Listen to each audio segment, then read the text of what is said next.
Marshals, the lifeblood of motorsport. Quite simply, without you, racing events wouldn't happen.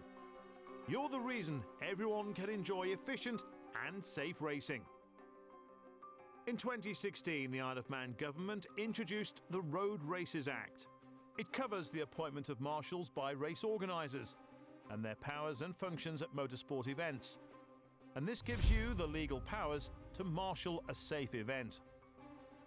Let's look at this act and what it means when you're appointed as a marshal.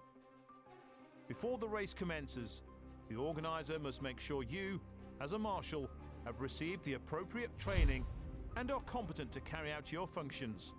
This training may be different depending on your role. For example, as a stage commander, sector marshal or novice. You will be given a marshal's identity card, which must be carried at all times and visible, or else must be produced for inspection upon request when reasonable and safe to do so. For example, your driver's license or passport.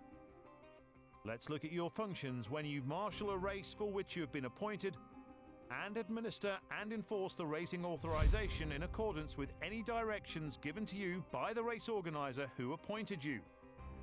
You must also take reasonable steps to secure the safety of the competitors, officials, spectators, or the public, and prevent any person, animal, or vehicle from obstruction or hindering the conduct of the race.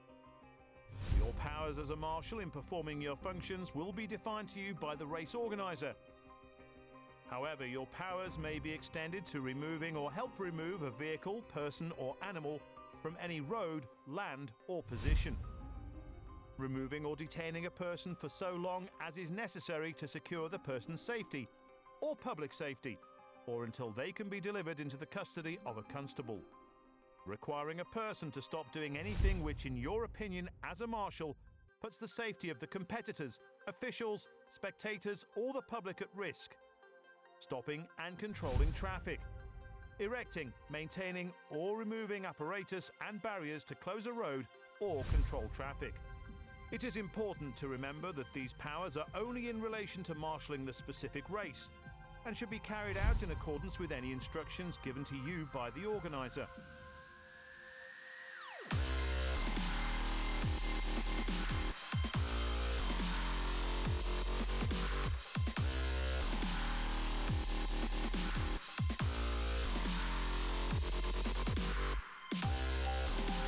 Responsibilities may be varied between events by the different organisers. For clarity, prohibited area does mean that everyone is excluded from that zone.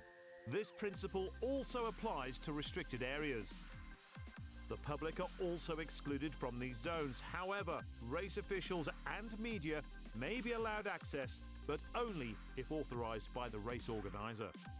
Some areas may be marked by signs as hazardous. The event organiser will let you know about these areas. You cannot make people leave a hazardous area in the same way as a prohibited area. However, you can act if they impede the safe conduct of the race. Where it is reasonable and safe to do so before exercising the powers given to you as a marshal, you must warn the person that their conduct constitutes an offence and inform them of your powers under Section 10 of the Road Races Act 2016. Finally, as a marshal, if you're acting in accordance with the authority that you've been given and the organiser's instructions for the event, you have the same liabilities and immunities as given to a police constable. Volunteers are the power behind motorsport. You are vital to ensure the safe and effective running of every event. If you're unsure of what to do, then seek help or advice. By working together with your fellow marshals and race organisers, everyone is stronger. On behalf of everyone associated with motorsport, we say thank you for being a marshal.